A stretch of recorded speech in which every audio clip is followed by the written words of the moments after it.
तो अभी मैंने आपको ये बता दिया था कि ये एंगल 90 डिग्री, ये एंगल 90 डिग्री और ये एंगल 90 डिग्री है। मैं वीडियो अकेला ही बना रहा, तो मैंने कोशिश तो की थी सारा व्यू मैं आपको दिखा दूं, बट जो जहाँ मेरा कैमरा है और जहाँ मेरा राइटिंग प्लेन है उसके बीच में ज़्यादा डिस्टेंस नहीं है, तो चीज़ें ऊपर नीचे हो जाती हैं, आउट ऑफ फोकस भी चली जाती हैं। फिर भी आई थिंक आपको क्लियर हो गया होगा। नहीं क्लियर हुआ है, मैंने भी बताया, सेल फोन का डब्बा लें आप, कोई भी क्यूबॉइड और कोई क्यूबॉइड बॉक्स लें आप, छोटा, ज़्यादा बड़ा ना हो, और इस प्रकार से नाम इस पर लिख के, और फिर आप झाड़ू की सीखें तोड़ के, और इस प्रकार से डंडियाँ उधर लगाकर एंगल को देख लेना। अब आगे प्रोसीड करते हैं। ये एक राइट एंगल ट्रायंगल है, देखिए ज़रा, ये 90 डिग्री का एंगल है। मैं इस राइट एंगल ट्रायंगल को यहाँ पर बना देता हूँ, ओ से लेकर जी तक, ओ से लेकर जी तक। और इस राइट एंगल ट्रायंगल में ये एंगल 90 डिग्री का, कहाँ से कहाँ तक, जी से लेकर ए तक। ये पॉइंट जी और ये पॉइंट क्या, ए। और ये एक्स डायरेक्शन यानी आई कैप है, आई कैप। और ये हमारा क्या था, ओ से लेकर ए तक, ओ से लेकर ए तक था हमारा, ओ से लेकर ए तक वी वेक्टर का रिप्रेजेंटेशन। और ये एंगल एक्स डायरेक्शन के साथ कितना एंगल बनाया है, वी वेक्टर ने अल्फ़ा। तो ये जो बड़ी ट्रायंगल 90 डिग्री की जो मैंने बताया था 90 डिग्री का एंगल है, इसको मैंने यहाँ पर मिनिएचर बनाकर दिखा दिया है। अब आप एक चीज़ देख लें भाई, ओ से लेकर जी के लॉन्ग भी एक मैं वेक्टर ले लेता हूँ, शायद जरूरत पड़े, नहीं जरूरत पड़ेगी तो हटा देंगे वेक्टर का साइन इसके ऊपर से, लेकिन एक बार तो मैंने बना ही दिया है। तो ये जो ओ जी साइड है, ओ जी, इसको मैंने, ये बेस है इस ट्रायंगल का, इसको मैंने ओ ए से डिवाइड कर दिया। तो ओ जी को मैं जब ओ ए से डिवाइड करूँगा तो कितना आ गया, कोस एल्फा। तो ये ओ जी कितना आया, ओ जी आ गया है ओ ए कोस एल्फा। और ओ जी के अलोंग मैं अगर कोई वेक्टर लूँ तो उसको अगर मैं ओ जी वेक्टर कह दूँ तो ओ जी वेक्टर की मैग्नीट्यूड तो ये आपके सामने ही है, क्या, ओ ए कोस एल्फा। और डायरेक्शन कौन सी है, आई कैप। लेकिन एक चीज़ आप देख लें, ओ ए ने तो किसको रिप्रेजेंट किया है, ओ ए ने तो रिप्रेजेंट किया है वी वेक्टर की मैग्नीट्यूड को। ओ ए यहाँ पर शुरू से ही बता रहा हूँ आपको। तो मैं ऐसा भी लिख सकता हूँ कि ओ जी वेक्टर जो है इधर, ये कुछ बेकार में मैंने नहीं लिया है, तो ओ जी वैक्टर किसको रिप्रेजेंट कर रहा है, रिप्रेजेंट, क्योंकि वी ओ ए को मैंने पुट कर दिया। ओ ए किसका रिप्रेजेंटेशन है, ओ ए वी के इक्वल नहीं है, ये तो सेंटीमीटर्स वगैरह में, ये तो क्या पता वी वेक्टर न्यूटन में है, वेलोसिटी में है, क्या है। तो ओ ए वी को रिप्रेजेंट करता है, तो मैंने रिप्रेजेंटेशन का साइन लिख दिया, O A represents V cos alpha, यूँ का लिखा मैंने V cos alpha I cap. तो इधर जो मैंने एक वेक्टर शो किया है ओ जी एक्स डायरेक्शन के लॉन्ग, ये किसको रिप्रेजेंट करता है, V cos alpha I cap को। ये बात हो गई हमारी। आगे बढ़ते हैं, चलो मैं इसको बोल देता हूँ इक्वेशन नंबर 1, इसको बोल देता हूँ इक्वेशन नंबर 2। एक और राइट एंगल ट्रायंगल पकड़ते हैं। ये राइट एंगल ट्रायंगल देखो, जिसका राइट एंगल सी पर है, ये वाला राइट एंगल ट्रायंगल, ये सी, और ए से लेकर सी तक 90 डिग्री का एंगल आएगा। ये पॉइंट सी बन गया भाई, सी पॉइंट, ठीक है। और कौन सा एंगल 90 डिग्री है, 90 डिग्री का एंगल है सी और सी ए और ओ सी के बीच में, ये ओ। तो ये आपका, ये मैंने लाइन खींच दी, कौन सी, ए सी वाली, ए सी ओ सी, अभी बताया था थोड़ी देर पहले, ये एंगल 90 डिग्री है। और ओ से लेकर ए तक क्या है, ओ से लेकर ए तक, ओ से लेकर ए तक है हमारा वी वेक्टर का रिप्रेजेंटेशन। तो वी वेक्टर का रिप्रेजेंटेशन भी मैंने ड्रा कर दिया है, वी वेक्टर का रिप्रेजेंटेशन ये। और ये एंगल देखें, पहले से मैंने लिख रखा है ड्राइंग में, ये एंगल बीटा है, ये पहले आपको मालूम है। ओ से लेकर सी के लॉन्ग क्या है, वाई एक्सिस है, ओ से लेकर सी तक। और इधर कौन सा यूनिट वेक्टर है, इधर जे कैप यूनिट वेक्टर है, जे कैप। जैसे ये किया था ऐसे यहाँ कर लेते हैं। इस राइट एंगल ट्रायंगल में देखें, इस राइट एंगल ट्रायंगल में बेस क्या है, ओ सी, हाइपोटेन्यूज क्या है, O A, is equal to cos beta. This implies what, O C is equal to O A cos beta.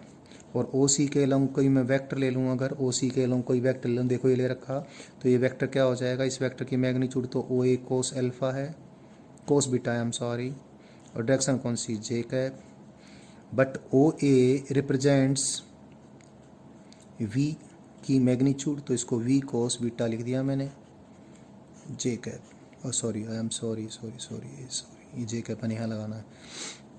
तो भाई ये यहाँ से ये बात V cos beta into J cap, वापिस से लिख देता हूँ, O C vector represents V cos beta J cap. ये पूरा है जो सेट है, ये इस सेट ऑफ इक्वेशंस को 2 लिखा था, इस सेट ऑफ इक्वेशंस को मैं 3 लिख देता हूँ, बहुत सारी नंबरिंग नहीं करना चाहता। एक और बच गई भाई, कौन सी, यानी ओ सी जो मैंने वेक्टर लिखा है यहाँ पर, ये बेकार नहीं जाएगा। ये वेक्टर किसको रिप्रेजेंट करेगा, V cos beta J cap. ये वी कोस बीटा क्या आने वाला है अभी हम देख लेंगे। एक और देख लें, ये राइट एंगल ट्रायंगल, कौन सी वाली, ये वाली, ये एंगल 90 डिग्री है।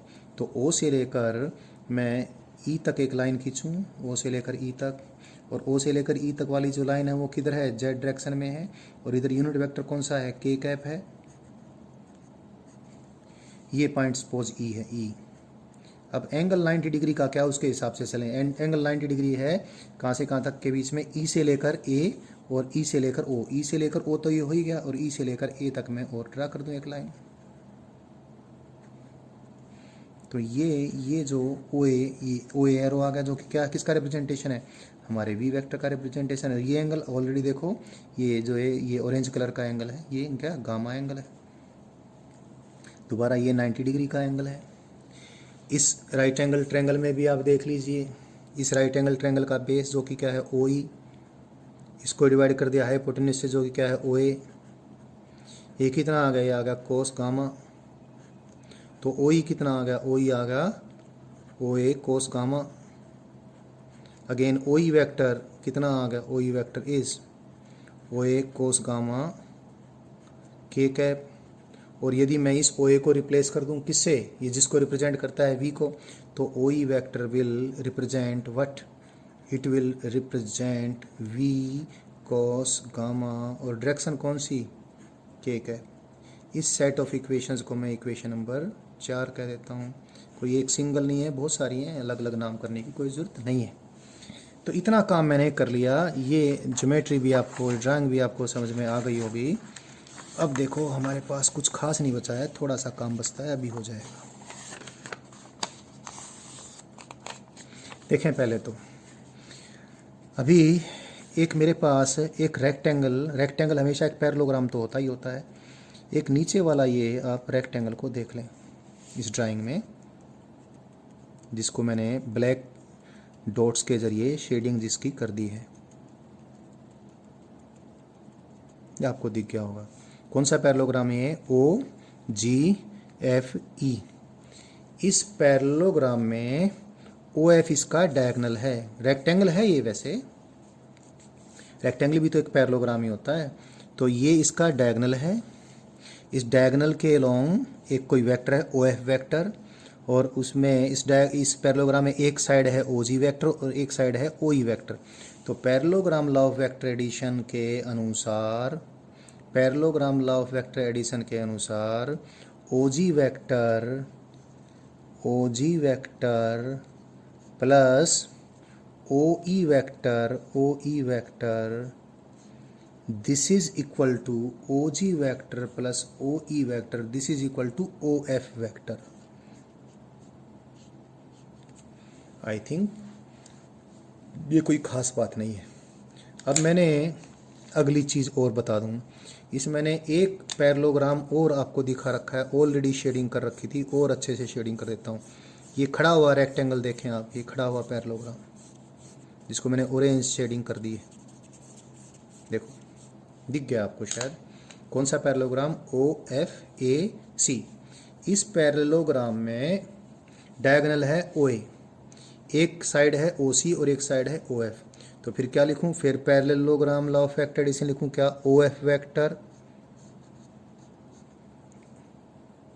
ये O F vector plus, I am not equal to, O F vector plus कौन सा vector, O C vector is equal to O F vector plus O C vector is equal to diagonal के long जो vector जो कि ओ A vector है, O A vector,